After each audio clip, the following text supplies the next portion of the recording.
Hello, and welcome to episode 107 of Prog Review. Yes, 107. You're going to be in Roxy music heaven. Did you like that? Yeah, today I'm looking at Roxy Music, the complete studio album recordings. Yes, I don't know if you can get that. Shiny. What I'm going to do now is hand over to my... Nearly dropped it then. I'm going to hand over to my good friend Darren, who's going to be unboxing the video and talking about it. So, take it away, Darren. Why, thank you, Darren, and you're looking even more handsome than usual. As you can see, this is from Amazon.co.uk. Letting the Swissy man do his horrible business. So let's cut our way through the packing tape. Now, this is a box set that we've both been looking forward to and not looking forward to, but let's see what's really going on. So let's open it up. What's inside? Oh look, there's some lovely paper there. Or keep that for later, and put the box to one side just in case we need to put this on eBay. Oh yes, so there it is, Roxy Music, the complete studio recordings, with an F on the front. The F stands for, well, you can imagine what it stands like when you've opened it and it's been a disappointment. That's what the F stands for. Or it could mean that you're an idiot for buying it. I don't know. We haven't opened it yet, have we? So there you go. It's got all the records in there, plus 2 CDs of B-sides and 7-inch remixes. So come on, Mr. Swissy, taste some plastic. Watch him go through there. Look at that. Wow. And with the one tear, we're in. So, as you can see, very shiny box. Oh, look at it, it slides out. What lovely action. So what I'm going to do is I'm going to go through each of the albums in order and we'll have a little look at them. Oh yes, I've got everything at hand here. So this is 1972's Roxy Music, featuring the lovely Carrie-Anne Muller. Oh yes, she married Mick Jagger's brother, don't you know? So there you go. But as you can see, all the band are there, looking rather resplendent. Unfortunately, Graham Simpson, who played bass on this, he died earlier this year in April. So, a bit sad that really. But as you can see, you've got an inner sleeve, and the album cover replicated as a picture disc. Yeah, I mean, you can see it's good quality stuff. Listen to the sound of that. Very thick cardboard, and it's laminate, got a laminate on it as well. And this is For Your Pleasure from 1973, the second album. The second one featuring Mr. Eno too, as you can see. It's got well, I don't know what you call that. Oh dear. But yes, there you go. And there's the band. There's a Did You Know? Did you know that on the song For Your Pleasure, the title track? Oh, what's that? Is that a pube? Oh no, it's just a bit of plastic. But yeah, on the last track, you know, For Your Pleasure, it features Dame Judi Dench. You don't ask why. Did you know that? Well, you know that now. So there you go. And as you can see, very, very shiny again. Very good quality. I can see there's a pattern emerging here. Again, they've all got the same, but they don't. Oh, here we go. Here's one for look, it's Eddie the Wanker Jobson. There you go. And for that story, I was once looking at an album in the bargain bin at my local second record shop, and on opening it, there was a picture of Eddie Jobson, and somebody had written "The Wanker" over his face, and so henceforth I always refer to him as Eddie the Wanker Jobson, and that's nothing to do with what John Wetton thinks of him. And this is saucy. Look, some German ladies with no clothes on. Yeah, this is Country Life from 1974. Oh yeah, featuring Constance Caroli and Evelyn Grönwald. Oh yes. And that album cover was banned in America. And there's Jerry Hall. If she'd have married Brian Ferry, she'd be known as Jerry Ferry, wouldn't she? Jerry Ferry. Yeah. And yes, all rather snazzy stuff. So this is the 5th album, and after this album I stopped listening because that's when it gets crap. Oh, so unfair, Mr. Locke. So unfair. Manifesto. Manifesto's quite good, actually. It's very modern. It's almost like, it's almost like 80s music before the 80s arrived, So it's all very rather clever. It's got a good few years advancement on it. But I don't know, a bit poppy, a bit new wave for my liking. So, but there you go. And this is Flesh and Blood from 1980. Quite a few covers on this one, if I remember. A couple of covers on it. Midnight Hour, 8 Miles High. Now look at this. The artwork on the inside. This is the thing I'm going to be showing you later on. The artwork on some of these seem to be a little bit lacking. Again, picture disc. It's like it's been scanned, and whoever did the colour grading on his albums needs to be taken out and flailed, I believe, within an inch of their life, or at least till the skin comes off their back. Here's Avalon. Oh boy, Avalon. I mean, look at it. It's just not very good, is it? And here's the picture disc. That was, Butterfingers, and that was Brian Ferry's missus. Well, the one he divorced recently anyway, or quite recently, wearing the helmet. And this is the B-sides and 7 inches, and I've already lost interest because you've heard Pajama Armour once, you've heard it 1,000 times. Various mixes, and it's just utterly uninspired. They should have put the 2 live albums in here instead of putting this in here, because some of this stuff was replicated on the Thrillitville 4th disc of the box set that was out about 10 years ago. But yeah, overkill, even more of the same. So there you go. But as you can see, it does come in a nice gold sleeve, which lulls you into the full sense of it being deluxe. So let's squeeze them all back in there for a minute. In fact,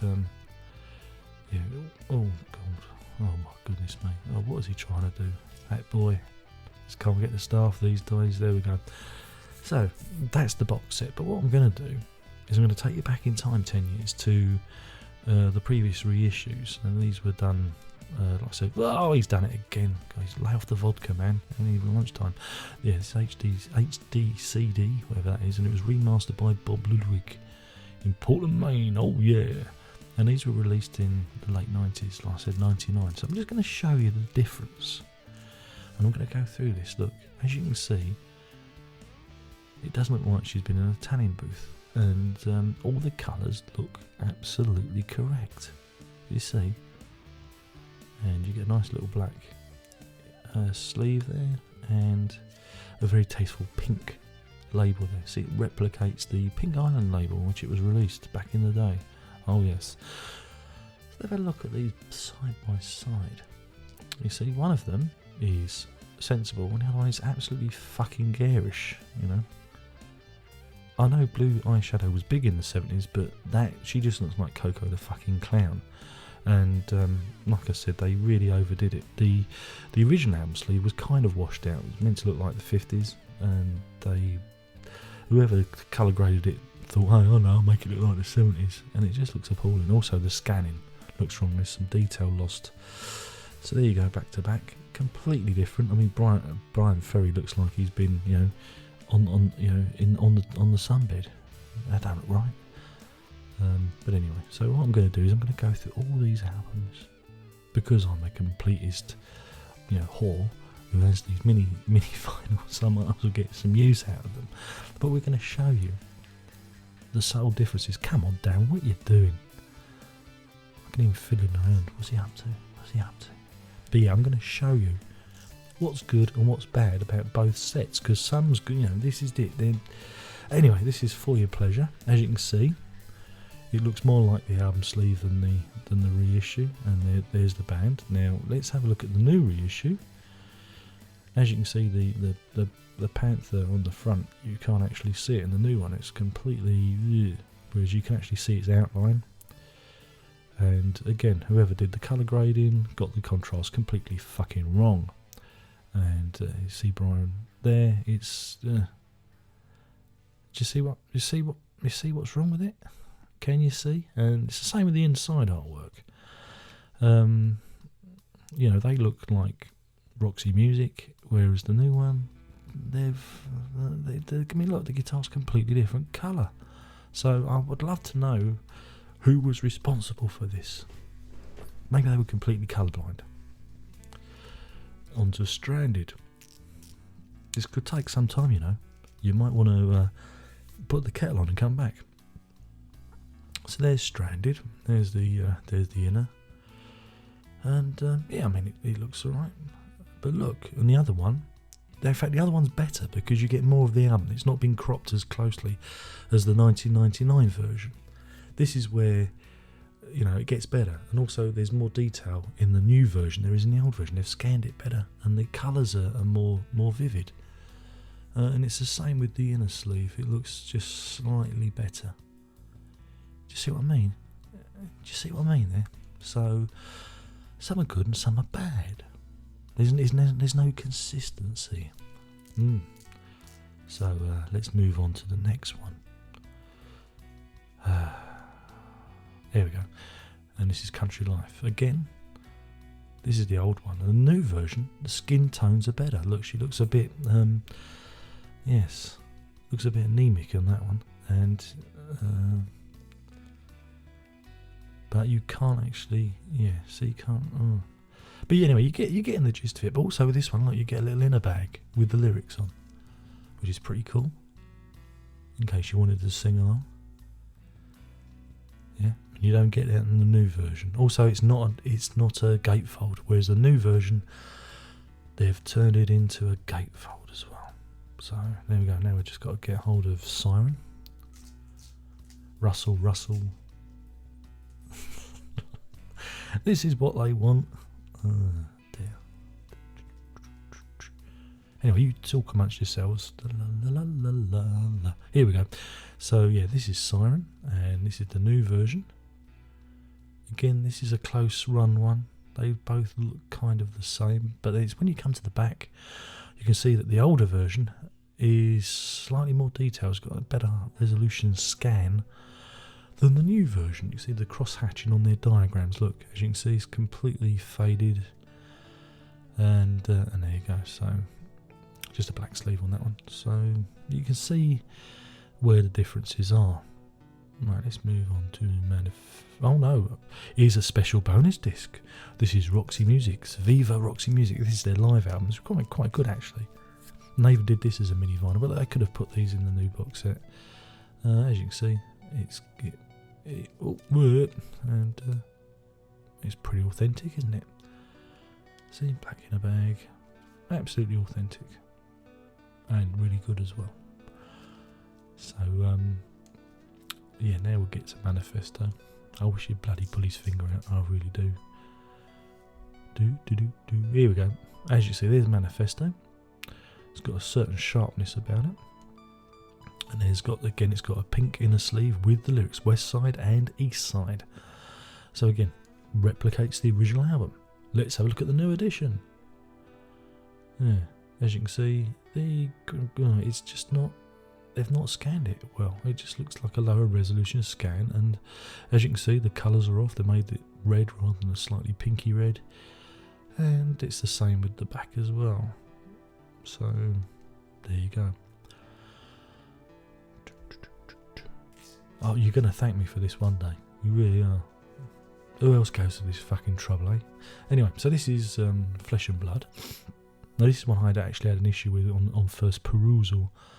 Again, you've got a nice little inner bag with the lyrics, which is a good copy of the original album. But look, the new version loses the vividness of the old version. And it's been like resampled, it's been smoothed out, and it just looks like I'm not wearing my glasses. It just doesn't look right. As you can see, it just looks like it's been smoothed over. They've put it in Photoshop and tried to take some of the speckling out of it, and it's not good. So whoever did their scanning and their photoshopping should hold their fucking head down in shame. Anyway, so now on to Avalon. Now notice the helmet. Notice the detail on the helmet and the chainmail. Notice the back of the album too. Look, completely different. You can barely make out. The contrast hasn't been adjusted. You can barely see the chainmail on the helmet. It just looks like a cheap knockoff from bloody China. You know, it really does. They've rejiggered the running order, which is pretty good, so you can read it. I mean, it's not too good on the original. They've kind of done a fix on the new version, and it's just you've got the a replicant of the old inner bag with the lyrics on as well. So there you go. But wait, there's another one. See, we've got a bonus live album as well. This is this is a good one. Oh, what's this? It's a receipt. Hey, look, all the albums I bought those back in the day, not 2001. I spent 64 quid on it, 63.95 to be precise, which is more than this bloody box set. So it shows you we're getting good value for money nowadays. So anyway, this is a live album that they did, and yeah, I mean, this is the last live album, I think, the last official live album. I don't know, I think there might have been another one. I get confused, but anyway, so those are the mini vinyls, and this is the new edition. So it gives you an idea of what's right and what's wrong with the new packaging. I mean, they're perfectly acceptable, but if you're a complete like anal freak like me, you may have issues. So let's put them all back in the box. Yeah, let's put them all back. So that's it. So now I'm just going to hand you back to my colleague Darren, who's going to talk about the box set itself. Over to you, Darren. Why, thank you, Darren, for that. He's looking handsome himself, don't we all agree? Ah, this box set. Now, I've never been so conflicted about a release in my life. Now, when this was originally announced back in January, they said Roxy Music box set.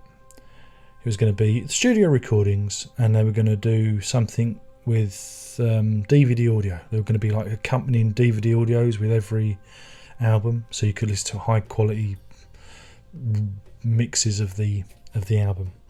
Not 5.1, but stereo masters, that you can play on DVD audio. And I thought that'd be interesting. Not quite what I wanted, but interesting nonetheless. And then the release got put back, and then it was put back to, well, that Monday that's just gone, August the 6th. I had to think then. And then when it finally did come out, DVD audio's gone, and we just got the studio albums and 2 CDs of remixes and 7 inches. Okay, says I'll order that because I'm a big Roxy Music fan. Let's see where this is, what this is going to be like, where this is going. And it was only after that I'd ordered it that I'd read the small print, and I read the small print, and it said that these were the 2012 flat analog remasters. What? Yeah, they'd done away from the 1990 remasters that were done by Bob Ludwig, and done some new masters from the analog tapes, but they were completely flat, i.e. they've not been tweaked or rejiggered in any way, revibrated. So okay, that concerned me somewhat because I've never heard anything like it, but I thought, oh well. Well, anyway, as you've seen, I've opened the box set, and the sleeves and the packaging I find acceptable, not too bad. Not too keen on that glossy, laminate that they've used. It makes them look a bit cheap and shiny. Excuse me, just need a drop of orange juice.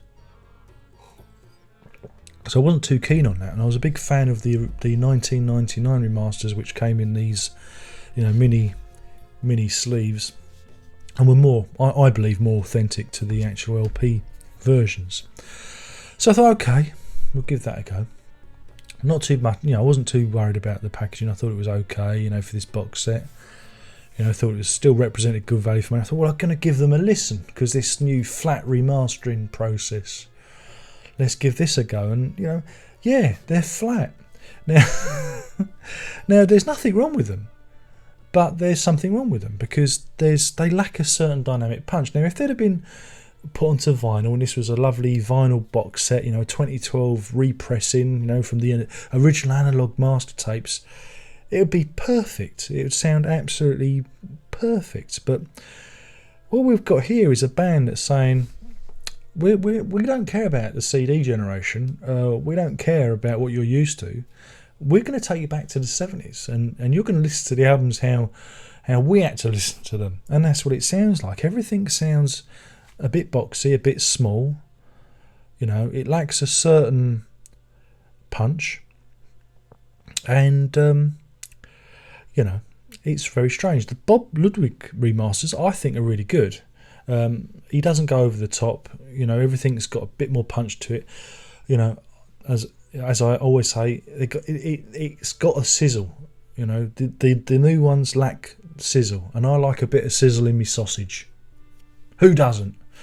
And so yeah, it lacked a certain, you know, top end.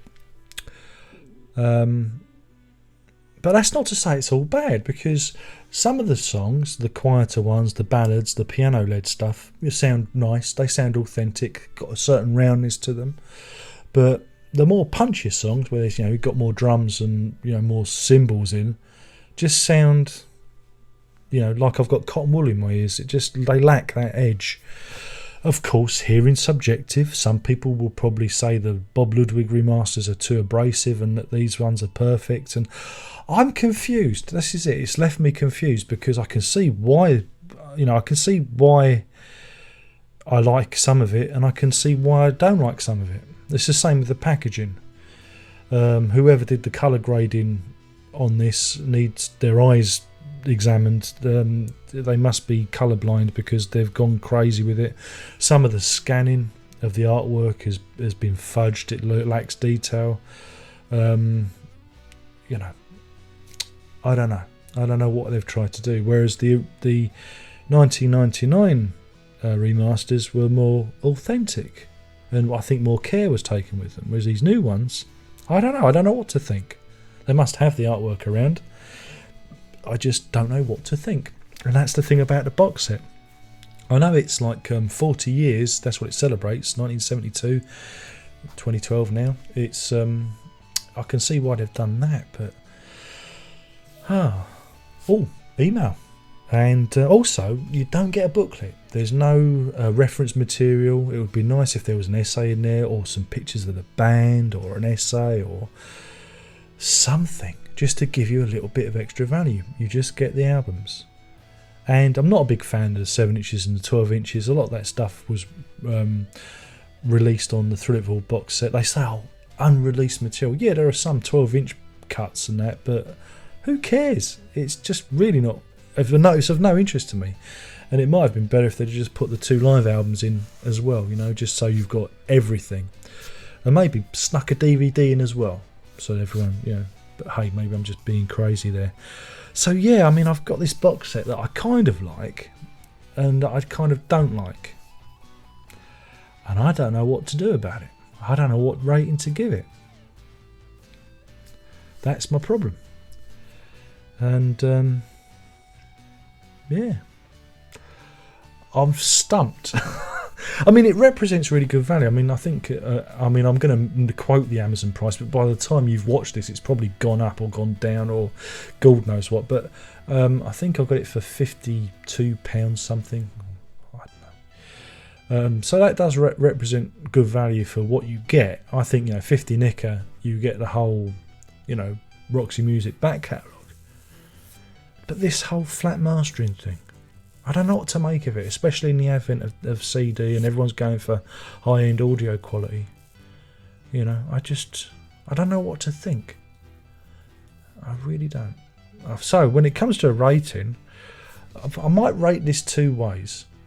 If you've got the Bob Ludwig 1999 reissues on the mini vinyl like this, and you've got them all and you're perfectly happy, this scores a 0 out of 5. There's no point in you buying it. There really is no point, because you might as well stick to what you've originally got. Even the stuff on the Thrill of It All box set sounds better than this, because I think it was taken from those same masters. But if you've got no Roxy music, or you're scratching around on the vinyl, or you just want an upgrade, then it represents good value. So I'm going to give it 3.5 tuxedos out of 5. There's points marked off. 1, because I think the album sleeves they've messed them up. There's no inner bags with lyric sheets on. They're not like faithful replications as the previous masters were. It wouldn't have been bad if they'd have included a booklet for the lyrics and credits and whatnot, you know, and pictures. That would have been nice. And you got these missing 2 live albums, which I think also give extra depth to the Roxy Music legacy. I think they could have been put in there as well. However, I heard rumours, and I don't know how true this is, that they're actually planning to do a 40th anniversary version of the first album for Roxy Music in September, October time, which is going to have all sorts of gubbins. So that makes this even more confusing. Is why bring out a box set and then bring out another box set featuring one album later on? Hey, that's what Pink Floyd do, isn't it? That's it. So there you go. My name is Darren Locke. I've been completely confounded by the new Roxy Music Complete Studio Albums box set. You've been a patient audience for watching all this, especially that bit when I was going, hey, look at this sleeve. Hey, look at this sleeve. Hey, look at this sleeve. Look at this one. Look at that one. Hey, look at that. That must have been very boring. But thanks for sticking with me. You know the routine. You know that. And that's it, really. One more thing to say. Are you ready? Shall I do it in the style of Brian Ferry? Rock on!